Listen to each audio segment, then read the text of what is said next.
What if your spiritual life didn't feel like a burden?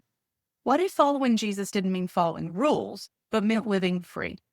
Hi, I'm Tammy Jackson, your host here at My Full and Fulfilled Life, and the creator of the Fulfilled Framework, a healing approach that helps nourish your body, heal your soul, and free your spirit, so that you can live the life that God created you for. If you have ever felt trapped in shame, in guilt, or in religious performance, if you have spent far too much time following religious rules and jumping through the hoops that others created, if you have wrestled with doctrines that made you feel small, silenced, or unworthy, you are not alone. And I need you to hear me clearly. You are not broken. You are not worth less than others. You are just hungry for freedom. And that's what we're going to talk about in this video. Spiritual freedom, the third core element of my fulfilled framework.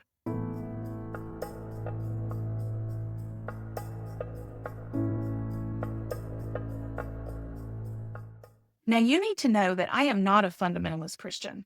My work, while deeply rooted in scripture and spirit, isn't rooted in traditionalist views that confine or silence women or anyone else. This is a different kind of conversation. This is a conversation about grace, about healing, and about the kind of freedom that Jesus really offers us. So, what do I mean when I say spiritual freedom? Spiritual freedom is living from a place of grace and not guilt. It is knowing that your worth doesn't come from performance, but from your identity as someone created and loved by God. It's not about doing more for God. It's about living in the freedom that Christ has already purchased and given you. Far too many Christian women, especially those of us who have been shaped by toxic or patriarchal church systems, have been taught a version of faith that's all about restriction, what you can't do, who you're not allowed to be, what rules you have to follow in order to be holy enough or good enough in order to belong. And one of the most damaging messages that many of us has received is that while we might not be worthless, we are somehow worth less than our male counterparts. But friends, that is not biblical.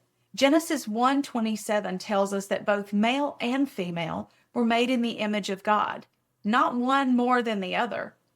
And in Galatians 3:28, Scripture says that there's no longer Jew or Gentile, slave or free, nor is there male and female, that we're all one in Christ Jesus. Any theology that teaches women are secondary, less valuable, or less called is actually contradicting the gospel itself. Maybe you've heard those limiting messages your entire life. Maybe you've been told directly or indirectly that your place in God's kingdom is smaller, that your voice needs to be quieter, and that your role will always be secondary. And if that's you, I want to pause here and say very clearly, I see you. And I am very sorry that you were taught that.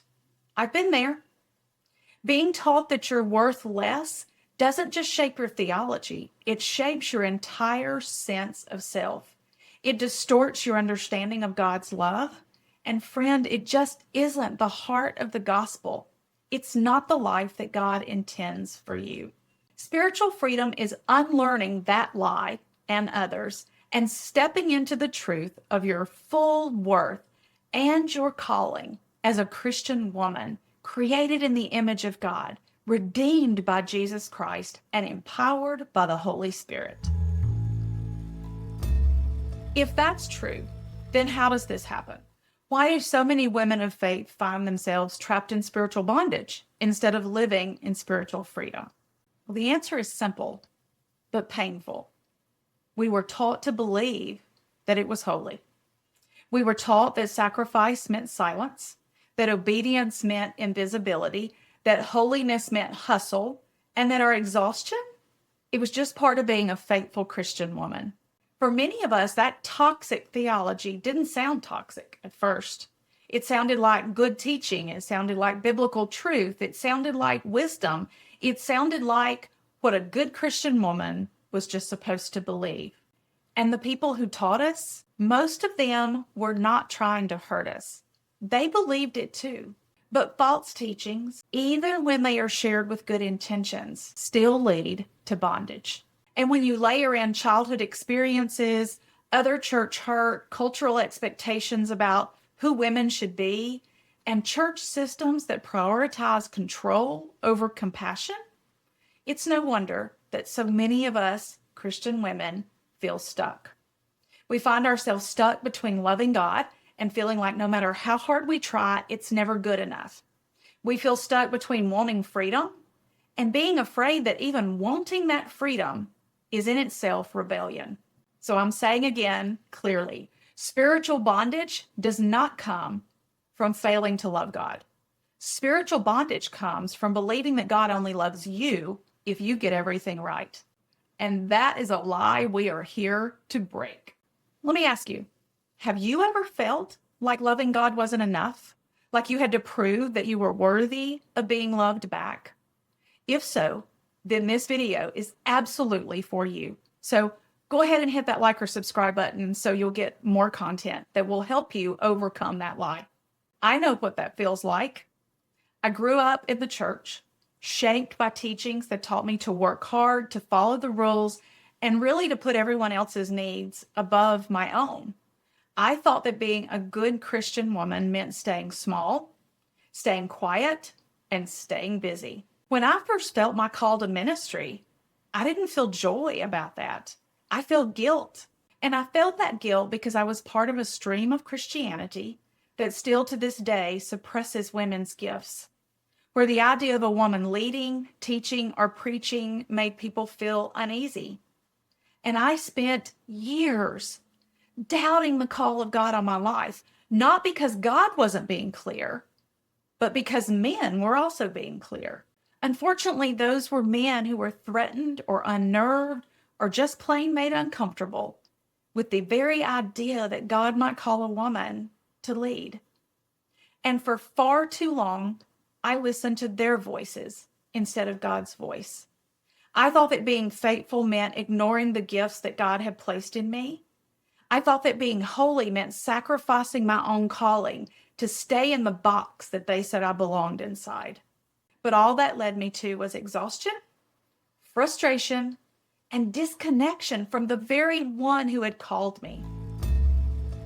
All right, so far in this video, we've talked about what spiritual freedom is and why so many of us Christian women end up in spiritual bondage instead of living in that freedom. Now, I want to show you what it might actually look like if you got to live in that spiritual freedom.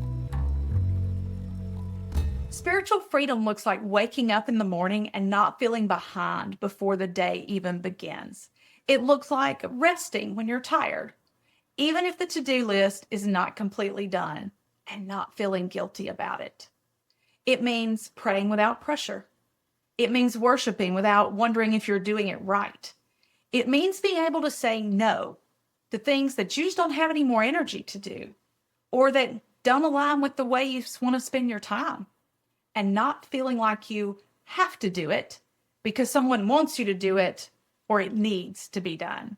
Spiritual freedom looks like choosing rest and knowing that God isn't disappointed in you for doing so. It means no longer performing to earn love, but living as someone who already knows she has it. It's reading scripture not as a checklist, but as an invitation. It's hearing the voice of the Spirit, not the voice of shame. It's when the voice of God speaks more to your identity than your inner critic or the voices of your past. It's living free from fear, free from hustle, and free from the false belief that you will never be enough. Spiritual freedom is not a destination that you earn. It is a reality that you step into. And that is how you create a life where you can breathe, where your soul can rest, and where your spirit can flourish. So let's pause and look at where we've been in this video. We talked about spiritual freedom and what it really is, living from grace and not guilt. We've explored why so many women find themselves trapped in spiritual bondage, not because they're faithless, but because their faith has been misinformed. And I've shared what freedom actually looks like. a life of grace and rest and joy and unshakable worth in Christ. My friend, freedom is not something you earn. It's something Jesus has already given you, and it's time to live in it. This is the heart of spiritual freedom, the third and final core element of my fulfilled framework. If you happen to be new to my channel and this is the first time you've heard about my fulfilled framework, be sure to check out the other videos in this series. You can find the full playlist right here on my channel, where we explore faith resilience, whole person wellness, and now spiritual freedom, the three essential parts of living a full and fulfilled life. Until next time, live in freedom, friends, and I'll see you soon.